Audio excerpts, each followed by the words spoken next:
Bonjour, bienvenue pour un nouvel épisode de Secrets d'entrepreneur. Aujourd'hui, j'ai la chance d'interviewer Nicolas Bigot, fondateur des Fleurs de Nicolas. Depuis 2018, en plus, il devient directeur général de Bigot Fleurs, l'entreprise fondée par son grand-père. Les deux structures de production et de distribution génèrent aujourd'hui presque 28 millions d'euros de chiffre d'affaires et embauchent dans le monde plus de 1200 personnes, dont 175 salariés en Sarthe.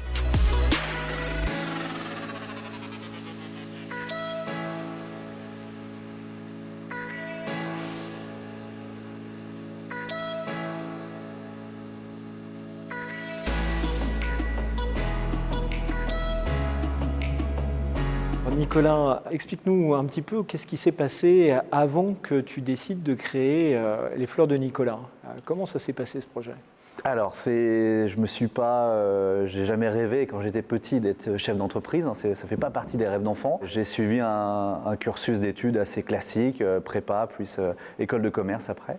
J'imagine pour essayer de repousser le maximum le choix le plus loin possible de ce que je voulais faire. Et puis après, j'ai commencé dans la vie active en faisant du conseil. Donc je suis d'abord parti au Maroc. Où tu as rencontré ta femme d'ailleurs ? Alors, en école déjà, on s'était rencontrés et puis on est partis ensemble au Maroc. Une première belle expérience pendant 2 ans.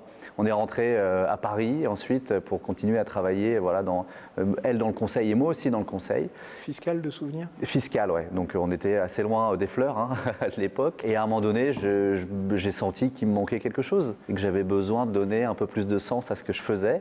Et donc là, est venue l'idée, en tout cas, ou alors l'appel, je ne sais pas comment on peut dire, mais en tout cas ce que j'avais au fond de moi depuis longtemps, c'est peut-être le moment de créer mon entreprise. Et puis ça s'est fait comme ça. Sachant que l'ADN familial Bigot, c'est quand même l'entrepreneuriat. Exact. Alors j'imagine que j'ai dû être piqué depuis tout petit, alors inconsciemment en tout cas.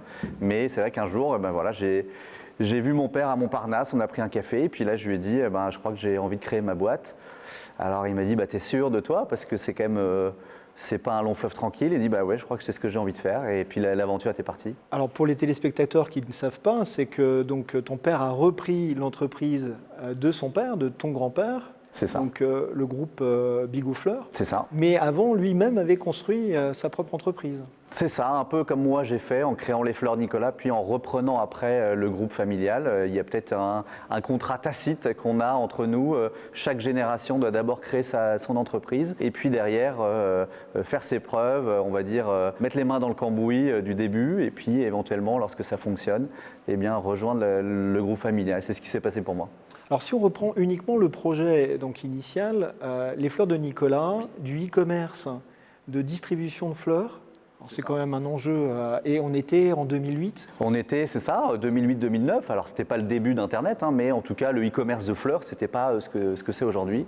Et c'est vrai que je me suis dit, il y a peut-être quelque chose à faire. On est producteurs dans la famille, mais essayons d'aller un peu plus loin et de remonter la chaîne de valeur et de livrer nos fleurs à domicile. Et l'idée est partie, je n'ai pas réinventé la roue en créant les Fleurs de Nicolas, mais en tout cas, j'essaie d'apporter une valeur ajoutée par rapport à ce qu'on faisait. Alors, sachant que le début, comme ton père te l'avait dit, c'était pas du tout un fleuve tranquille. Raconte-nous, alors comment ça se passe ? Alors, juste pour donner un exemple, je venais de lancer mon site. 10 jours après, j'étais au fond d'un hangar tout seul avant la fête des mères. Et là, j'ai eu la visite d'un huissier de justice qui arrive avec une convocation. Mon principal concurrent m'attaquait en justice pour plagiat, soi-disant. Et donc, ça, c'était le début. 10 jours après le lancement du site, j'avais rien, j'avais quasiment pas de chiffre d'affaires. Et déjà, j'avais un procès. Donc, ça commence bien. Bienvenue dans l'entrepreneuriat. Exactement. Ouais. Donc ça c'était déjà un premier coup, après ça a duré un peu. Et puis première année très compliquée, comme d'autres entrepreneurs. J'ai commencé, je suis allé voir les banques, je suis allé voir Carrefour Entreprise Sarthe au début, j'ai eu un prêt d'honneur. Et au bout d'un an, quand il a fallu faire les comptes de la première année, on va dire j'étais dans le rouge, et sacrément dans le rouge. J'avais fait 130 000 euros de chiffre d'affaires, je perdais 60 000 euros. Donc ça paraît beaucoup, et c'était beaucoup. Et donc je suis revenu voir mes banquiers une année après en disant je crois qu'il va falloir étaler un peu plus les prêts parce que là je ne vais pas pouvoir vous payer. Et ils t'ont suivi ? Ils m'ont suivi, de toute façon là ils étaient embarqués avec moi, donc ils n'avaient pas trop le choix. Mais effectivement là j'étais sur la corde raide, on va dire, première année. Heureusement la deuxième année, on a commencé à gagner de l'argent et depuis ça ne s'est pas arrêté. Alors c'est quoi ta définition d'un bon manager ?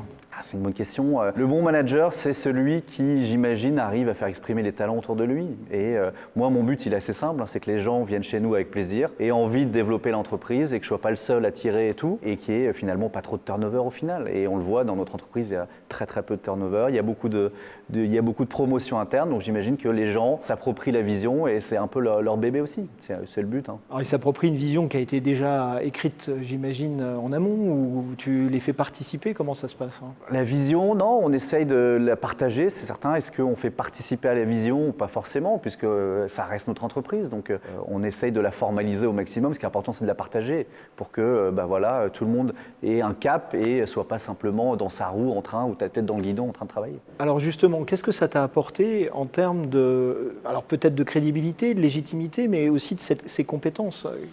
Légitimité, clairement. Aujourd'hui, c'est le risque dans une entreprise familiale, c'est d'arriver, d'être un peu catalogué comme le fils d'eux et donc de devoir faire ses preuves. Moi, je suis arrivé après 7 ans où j'ai développé mon entreprise, j'ai mis toutes mes économies dedans, mes 10 000 euros que j'avais sur mon compte au début, j'ai tout mis dedans. Donc cette légitimité, c'est quasiment le plus important quand on reprend une entreprise plus importante. Après, d'un point de vue compétences, je pense que la gestion, oui, c'est certain. Le multitasking, clairement aussi. La vision, enfin, le cheminement d'un entrepreneur du début jusqu'au développement de sa entreprise, derrière, ça apporte tellement lorsqu'on est manager que forcément, les compétences sont là. Et aujourd'hui, quels sont les challenges, je dirais, des deux entreprises, donc Bigot Fleurs et les Fleurs de Nicolas, qui sont deux entités économiques différentes? Et quels sont tes challenges à toi? Alors, les challenges que l'on a aujourd'hui sont assez différents. On est sur les Fleurs Nicolas dans une phase de très forte croissance. On est sur des croissances entre 60 et 70% encore chaque année. Donc, ça commence à faire des gros chiffres. Beaucoup d'équipes, des gens que je connais moi. Donc là, il y a vraiment il faut gérer cette croissance et faire en sorte que le niveau de qualité de ce qui a fait notre succès depuis le début soit le même. Donc il y a vraiment un enjeu très fort là. Donc c'est gérer la croissance. Gérer la croissance, qui est un problème de riche entre nous. Enfin, il vaut mieux gérer de la croissance que de la décroissance. Ça, c'est certain. Mais ça se gère quand même. Ça se gère, exactement. Chez Bigot Fleurs, alors on sort d'une année, on va dire, de montagne russe, puisqu'on a connu des confinements, avec des effondrements totaux de nos marchés, plus de débouchés. Et là, depuis, on va dire 4-5 mois, on gère une très forte croissance aussi, entre 20 et 30%. Expliqué par une demande très forte, enfin on est tous pareils, on ne va plus au resto, on ne prend plus l'avion, on ne voyage plus, on n'a plus de loisirs, donc il y a un taux d'épargne très fort et les gens se font plaisir sur le quotidien, sur la maison, sur la déco, sur la nourriture, sur les fleurs. Et donc on bénéficie de ça, donc il y a une très forte croissance. Bigot Fleurs, pour donner un ordre d'idée, on fait un peu plus de 25 millions d'euros de chiffre d'affaires juste sur cette partie-là. On est malgré tout sur une croissance à 30% aujourd'hui, donc c'est des gros chiffres de croissance aussi à gérer. Et on est sur un marché pénurique, ce qu'on n'a jamais géré avant. Donc, aller expliquer à un acheteur de la grande distribution que non, demain, je ne livrerai pas, ça c'est mon enjeu. Alors, c'est des mots qu'ils ne comprennent pas, normalement, mais c'est ce qu'on est en train de gérer. Et comment ça se passe? Parce que pour les téléspectateurs qui ne le savent pas, Bigot Fleurs donc, est implanté aussi au Kenya, en production de roses. Oui. Comment ça se passe, les transports? Entre les deux, on gère effectivement une chaîne logistique très forte. En moins de 48 heures, les fleurs arrivent du Kenya jusque chez nous en France ou en Allemagne, en Angleterre, où on est très présent aussi. Et derrière, tout simplement, on est producteur. Donc on a beau produire des millions de fleurs, quand on vend la dernière tige, on vend la dernière tige. Et il n'y en a plus. Et il n'y en a plus. Quand il n'y en a plus, il n'y en a plus. Donc finalement, on est obligé de préparer nos clients. Mais c'est aussi une bonne chose, puisque finalement, ça apprend à nos clients qu'on ne travaille pas sur des boulons. On est sur du végétal, du vivant. Et oui, à un moment donné, la nature... Et la crise pandémique révèle en fait aussi ces histoires-là. Comment gérer 30% de croissance sur ce type de production, c'est pas un claquement de doigts. Non, parce qu'une tulipe, ça met 3 semaines à pousser, une rose, ça met 6 semaines à pousser. Donc ça, quoi qu'il arrive, on est contraint par la nature. Mais ce qui est bien, ça rappelle aussi un peu le côté fini de ce qu'on fait. Sachant que ce que tu me disais en préparant l'émission, pour toi, il y aura, en termes de e-commerce, pour les Fleurs de Nicolas, qui, je précise, sont orientés plutôt particuliers, alors que le groupe Bigot Fleurs, il est plutôt orienté grossiste. Donc pour les Fleurs de Nicolas, en e-commerce, il y a un avant la crise pandémique et un après. Clairement. Alors pour les Fleurs de Nicolas, mais pour le e-commerce en général. 2020, c'est l'année qui a changé le e-commerce à jamais. On a fait un bond en fait, de 5 à 7 ans en avant sur des volumes beaucoup plus forts. Alors nous, sur les fleurs, mais sur tous les secteurs d'activité. Et ça, on ne reviendra pas en arrière. Donc c'est clairement, nous, on est content d'avoir pris le virage du e-commerce il y a 10 ans. quand c'est arrivé, parce que typiquement lors des confinements par exemple, lorsque il n'y avait plus que le e-commerce qui marchait en France, on est passé de 500 commandes jour à 2500 à 3000 commandes jour du jour au lendemain. Et donc si là on n'a pas les compétences en interne, si on n'a pas déjà toute la logistique et qu'on n'a pas tout le background des 7-8 années avant, c'est impossible à gérer. Une trop forte croissance, c'est une implosion. Oui, exactement. Et tes challenges de dirigeants aujourd'hui, les tiens, ce seraient lesquels ? Alors nous, on a un gros challenge chez nous, c'est qu'on est en phase de transmission, de transition générationnelle, qui me concerne moi particulièrement, puisque mon père travaille encore dans l'entreprise, il a 63 ans, il se donne encore 3-4 ans pour complètement lâcher l'entreprise, donc on a ce challenge qui est fort, mais qu'on a aussi à toutes les strates de l'entreprise. L'entreprise a beaucoup grandi avec mon père notamment, et donc toutes les personnes qui étaient là ont grandi avec lui, et aujourd'hui partent à la retraite depuis 5-6 ans. Tu as une pyramide des âges très inversée, avec Oui. une équipe dirigeante plutôt vieillissante. Exactement, et qu'on est en train de renouveler. Alors on a une pyramide des âges en sablier même, puisqu'on a beaucoup de personnes entre 45 et 60 ans, personnes entre 45 et 35, on va dire, et beaucoup de jeunes qui arrivent. Donc il faut faire le lien entre les deux pour qu'il y ait une vraie transmission de savoir-faire, et en même temps voilà, que chacun trouve sa place avec une nouvelle génération. Et comment vous y prenez pour faire ça ? On n'a pas de méthode particulière, on essaye de prendre en compte les contraintes. Les jeunes, on leur dit, tu vois, Daniel, là, il est là depuis 35 ans, donc non, c'est pas un dinosaure de l'entreprise, c'est quelqu'un qui va t'apprendre beaucoup, pour résumer. Et puis Daniel, on dit, oui, tu vois, là, Titouan, il a 20 ans, alors oui, il ne fonctionne pas comme toi, ça c'est clair. Les horaires, c'est peut-être pas la même chose que toi.